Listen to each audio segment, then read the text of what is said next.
What is up, everybody? Welcome back to another episode on EI Entertainment Studios, back at it with another debate episode. Today's debate episode, we're going to be talking about Shin Biollante versus Scylla. We're going to go over the backstory of these giant monsters, go deep into the characteristics, abilities, everything. Once we're done with that, we're going to put them up against each other in a death battle. But before we do that, let's begin with the backstories. So here's the plan. We're going to go over the backstory of Scylla first, and then Shin Biollante. Now this is interesting because Scylla is actually part of Greek mythology, and I personally haven't done too much Greek mythology on this channel, so I thought it'd be interesting to include more Greek mythology. Let me know what you guys think in the comment section below. But anyways, let's not delay. Let's begin with the backstory of Scylla. So, Scylla was a monster that lived on one side of a narrow channel of water, thought to be the Strait of Messina. Separating mainland Italy from Sicily, her counterpart is Charybdis, a whirlpool-like sea monster that consumed water and ships alike. The two sides of the strait were within an arrow's range of each other, so close that sailors attempting to avoid Charybdis would pass too close to Scylla and vice versa. The idiom between Scylla and Charybdis refers to this situation of choosing between the two evils. Now, this specific information, obviously I'm not going to alter Greek mythology. I got this from wikia.org. I'll put the link in the description below so you guys can read it for yourselves. I'm quoting it directly from that. Only that. Shin Biollante is my own story. Now, the height of Scylla is around 140 meters tall, not in Greek mythology, but she is 140 meters tall after having exposure to Shin Biollante's radiation. Shin Biollante has radiation, and her radiation causes Scylla to grow, so it's going to be a battle of two giant females now. Two, you could say, potential fight for the queen of monsters here. Now, abilities of Scylla, I'm going to just skim over them, and we're going to finish her off. Before we move on to Shin Biollante, we'll do a deep analysis, and we'll talk about what's used for what and all that stuff, but just going to do a quick skim for now. So abilities goes as follows. For Scylla, 6 head sharp teeth, flexible necks, tentacles, giant cat tail, and snapping dog heads around waist. Territorial level is maximum. Aggression level is maximum, and the biome is water. So let's go back to the abilities one by one, and let's see the significance. So the first, she has 6 heads, and they have very sharp teeth. And you know, her heads are big and they are strong. Remember, not only was she big at first, but she's now even bigger, 140 meters tall after having exposure to Shin Biollante, meaning she's gonna have brute strength, thicker body, thicker skin, and more powerful muscles, right? So her heads, all 6 of her heads, are going to be powerful, not only because she can see multiple things at once, which is true. She can actually use that to ram into Shin Biollante or hit her in a very, very bad way. And not only that, she has sharp teeth and 3 rows for each head. That's going to cause a lot of damage when it's biting into the flesh. Now, next we have flexible necks. Now this, again, is almost same thing as the head, because the head is connected to the neck, but the neck is very flexible, meaning she can bite in ways where most monsters couldn't, right? So it depends on the situation, but she can bite in almost any situation because how flexible she is. I think that's the most important thing we should take from that. Next, she has tentacles. Now remember, these tentacles are now ginormous, so she can use that to slap Biollante around. And honestly, she can actually use those tentacles to make them more focused and kind of point them in a more pointy direction. And she can use that to actually stab into flesh. And that's a good ability, good defensive and offensive ability at the same time. Now, she also has a cat tail, which now is a giant cat tail, and she can whip her opponents with that, throw them off of balance and all that stuff. And then we have the snapping dog heads around waist. Well, not only does she have 6 heads, but she has the snapping dog head, so she can come close to her opponent and not only bite into the flesh with dog heads, but also with the heads. So a lot of flesh biting, a lot of flesh ripping here when you get closer. She's more of a close fighting monster, I would say. Now, This will sum up Scylla. Let's go into Shin Biollante. Now, Shin Biollante came into existence when the coagulant that was sprayed into Shin Godzilla's mouth right before he froze, one of the small humanoids was able to fall off the tail before all of them froze. From a long fall, the humanoid was bleeding and looked for a place to rest, and happened to come across a field of roses and thought that they could be food. The humanoid started eating all of the roses, and his DNA mixed with all of the roses he had devoured, including the blood he spilled on the ones he didn't eat. The roses came alive and decapitated the humanoid and formed Shin Biollante. Very gruesome. Now, the height of Shin Biollante is approximately 252 meters tall. And the abilities, same thing, I'm going to skim over them real quick.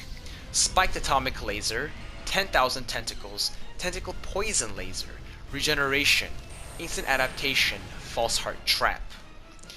Territorial level is high, aggression level is low, and biome is unlimited. So let's go back to the abilities. Now, before I do explain the abilities, I will explain why the biome is unlimited in the abilities. So listen for that as well. Towards the end, I'll say. Now, first ability we have is the Spiked Atomic Laser. Now, if you've ever seen just Shin Godzilla himself, he has atomic lasers. Now, she, as in Shin Biollante, has the DNA of Shin Godzilla, so she's gonna have that atomic laser as well.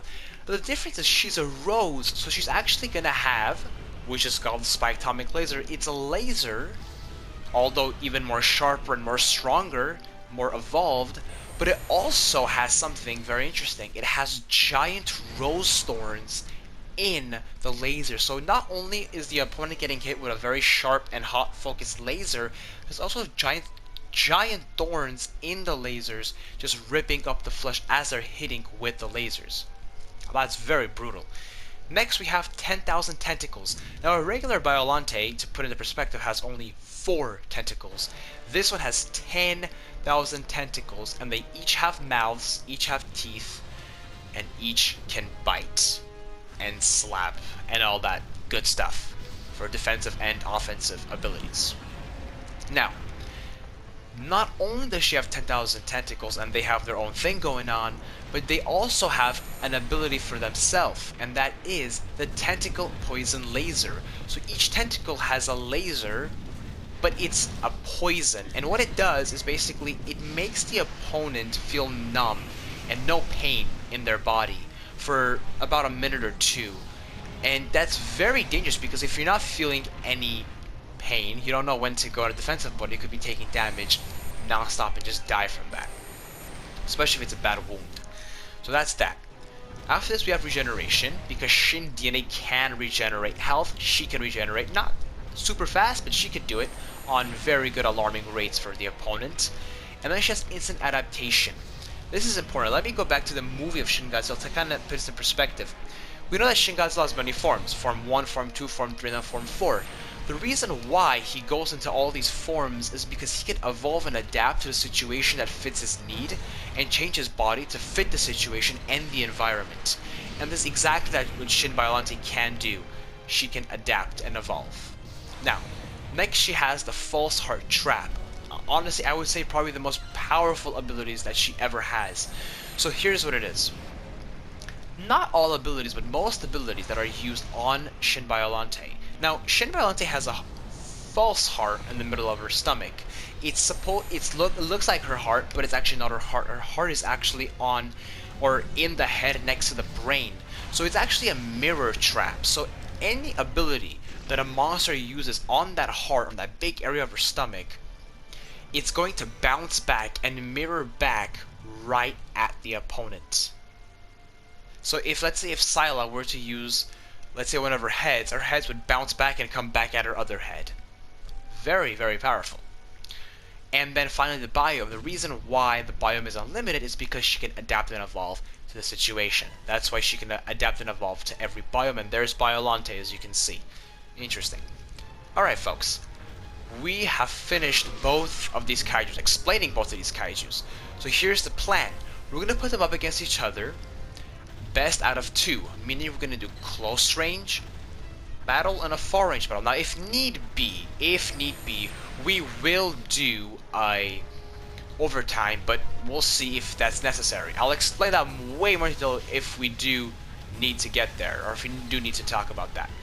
But, as I was saying, we'll do far range first because it's less practical in an actual fight, but it's very useful to see who's a good monster, and I'll tell you why. The reason why I do far range is most opponents will not be able to fight with every single ability from a far range perspective. So I'm trying to see these two monsters.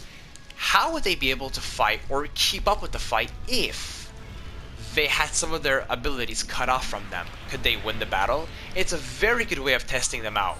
So that's what we're gonna do. So we'll go over every single ability for each monster. So let's do Scylla first. Let's see what ability Scylla can and cannot use in terms of a far range battle. So she has the 6-head sharp teeth, right? Or the 6 heads, however you want to call it. Obviously, now here's the rules. They cannot come closer than 700 meters apart. So if she has 6 heads and nothing is no atomic breath, nothing special, she can't use her 6 heads as an offensive ability because she's 700 meters apart from Shin Biollante.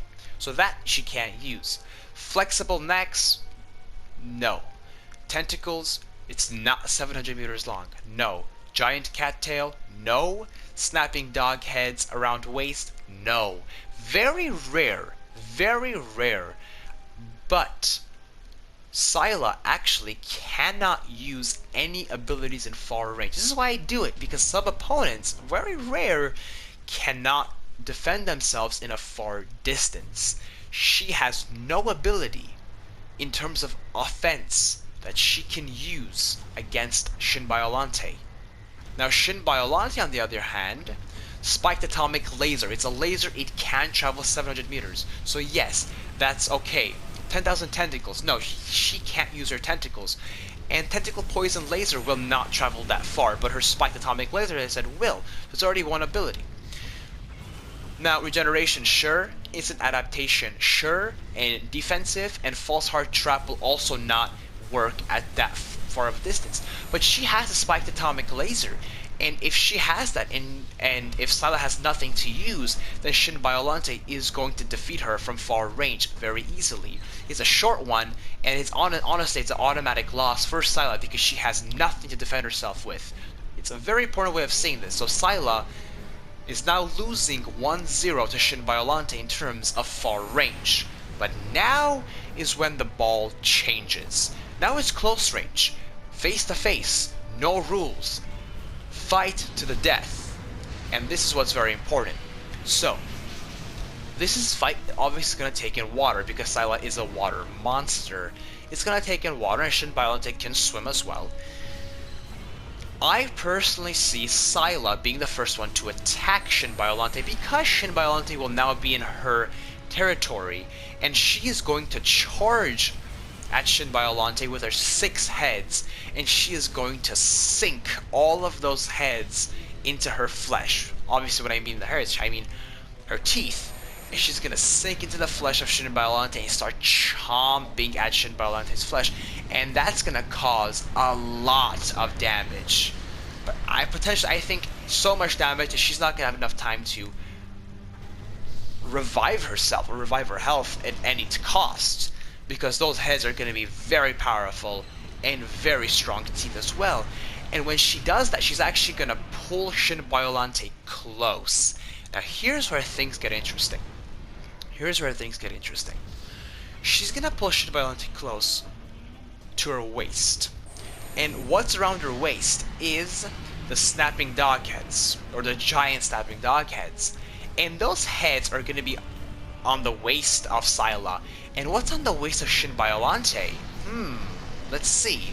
There's something called the false heart trap. And remember what I said, it mirrors everything back. So if she pulls in Shin Biollante close, which she is, and her many dog heads are going to start chomping into that mirror, it's actually going to break the heads of all of those dogheads, force them back into Scylla and start chomping on herself, on her own waist. And that's gonna cause Scylla to fall back. And from there is when Shin Biollante can wrap her, well, not only herself, but can wrap Scylla with 10,000 tentacles, shoot her with tentacle poison laser, not have any feeling to any damage, alright, right?